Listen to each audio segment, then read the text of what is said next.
Pagi pasar Tanah Abang Blok B masih terlihat sepi pengunjung. Kondisi ini menurut pedagang berbeda dibanding aktivitas akhir pekan sebelum maraknya jualan online. Meski lebih sepi pembeli, pedagang pakaian ataupun aksesoris tetap membuka tokonya sejak pukul 7 atau 8 pagi. Saat ini akibat menjamurnya perdagangan lewat daring atau online, perdagangan di pasar Tanah Abang terkena imbas. Menurunnya pendapatan mencapai 30 hingga 50%. Selengkapnya kita akan temui rekan Triksi Valencia yang saat ini berada di pasar Tanah Abang, Jakarta. Selamat siang Triksi. Triksi, memang seberapa sulit kondisi perdagangan di pasar Tanah Abang saat ini?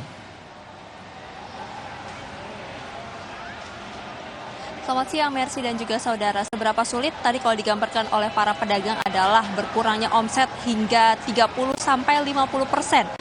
Bahkan yang biasanya akhir pekan ini mereka bisa mendapatkan penjualan yang tinggi, omset yang tinggi, namun saat ini mereka nampaknya sudah pasrah karena memang tidak begitu banyak pengunjung yang akhirnya datang untuk membeli secara langsung ke pasar Tanah Abang, khususnya di Blok B saat ini tempat kami melaporkan, Mercy dan juga saudara.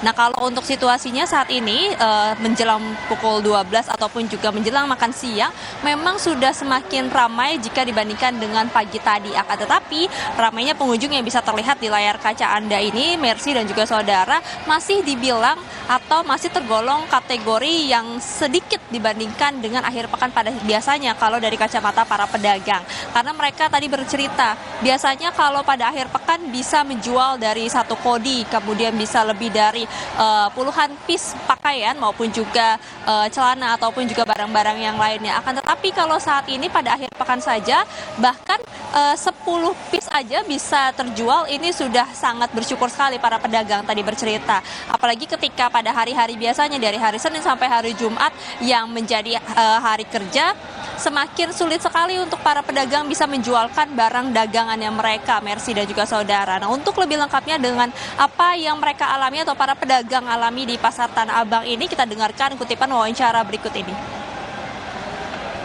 Ya, sekarang jadi cuman 10 piece, kalau biasanya kan bisa sampai satu kodian gitu. Kalau hari biasa kadang di atas 10, kadang di bawah 10 juga. Paling kita ngasih harganya di bawahnya aja sih, kalau jualan e-commerce enggak sih.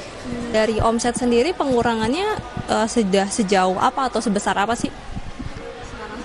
Sekarang untuk tahun sekarang omset jauh turunnya nyampe 50%. Menurut saya sih nggak apa-apa ya. Cuman kan kita dagangnya produk lokal gitu. Yang murah itu kan produk kebanyakan dari luar gitu. Yang cloning produk lokal gitu. Ya, harapannya ke depan ya ituin lagi lah untuk produk luar gitu masuk ke dibatasin gitu. Kalau orang dagang produk lokal di online menurut saya nggak masalah gitu. Ya, kalau tadi juga para pedagang bercerita, apakah kemudian mereka mulai mengikuti zaman dengan ikut berjualan di e-commerce maupun juga melalui live. Tadi ada beberapa yang memang baru mencoba untuk mengikuti penjualan. Akan tapi dengan melihat persyaratan, kemudian juga ada potongan-potongan yang akan dialami oleh para pedagang, ini membuat mereka juga masih berpikir-pikir atau menimbang-nimbang apakah mereka akan menggeluti. Karena memang ada beberapa juga yang sudah mulai berjualan di e-commerce, namun karena barangnya ini harus dilihat secara langsung ataupun juga karena pakaian harus terpercaya, jadi penjualan mereka di e-commerce ini juga tidak begitu menguntungkan. Maka dari itu, karena memang ada keribetan ataupun juga persyaratan yang sulit untuk di-manage bagi para pedagang, jadi mereka lebih banyak tetap berjualan di pasar Tanah Abang ataupun juga membuka toko secara langsung. Tapi ada beberapa juga yang kami tadi sempat berbincang bahwa mereka memilih untuk berjualan seperti biasa saja, tidak mengikuti penjualan di e-commerce maupun juga secara live, karena dari sisi pedagang ini cukup sulit ataupun juga kerepotan untuk mengikuti zaman seperti itu.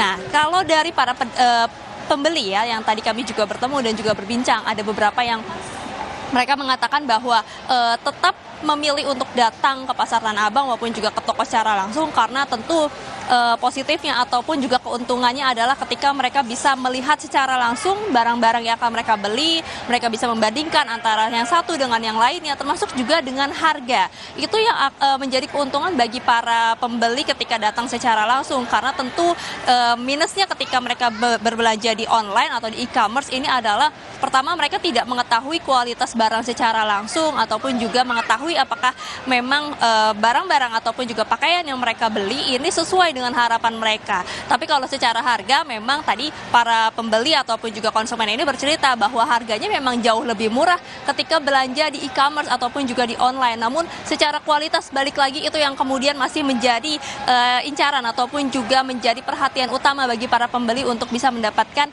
barang-barang yang mereka butuhkan. Jadi kalau misalnya terlihat di layar kaca Anda, Mercy dan juga saudara, masih cukup banyak beberapa pembeli yang datang dan juga membawa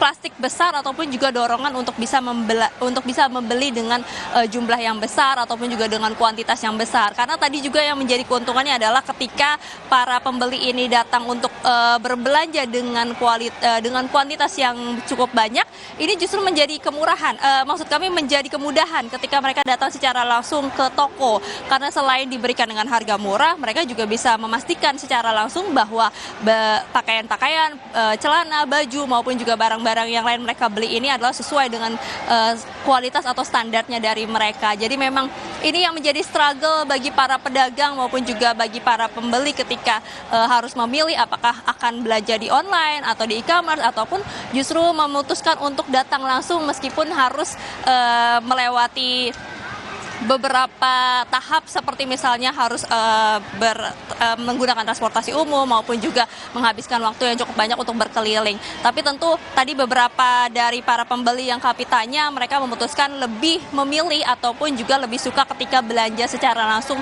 ke toko ataupun juga ke pasar Tanah Abang di Blok B ini sendiri. Nah, sementara kalau dari para pedagang yang mengatakan bahwa mereka kesulitan ketika harus memanage penjualan mereka di e-commerce ataupun juga ikut berjualan secara live, tadi mereka mengatakan antisipasinya ataupun juga yang mereka lakukan untuk bisa menarik pembeli maupun juga bisa mendapatkan keuntungan adalah dengan menurunkan harga. Mau tidak mau beberapa pedagang ini harus menurunkan harga mereka yang dari misalnya tadi ada yang memberi contoh biasanya satu baju itu dijual dengan harga 130.000, itu tadi adalah setelan jas. Namun karena untuk menarik pembeli akhirnya mereka harus menurunkan harga hingga harga jual mereka yakni 120 ataupun juga 110.000 demi bisa mengeluarkan barang dari stok mereka. Itu yang menjadi tujuan utama mereka saat ini adalah harapannya bisa mengeluarkan stok dari barang-barang mereka yang ada di dalam gudang.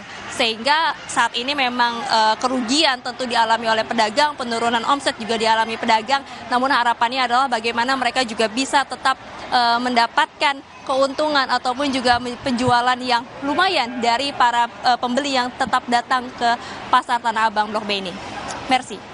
Pasar Tanah Abang sepi imbas maraknya penjualan online. Pedagang mengaku pendapatan mereka menurun 30-50%. Terima kasih jurnalis Kompas TV, Triksi Valencia yang melaporkan langsung dari Pasar Tanah Abang, Jakarta.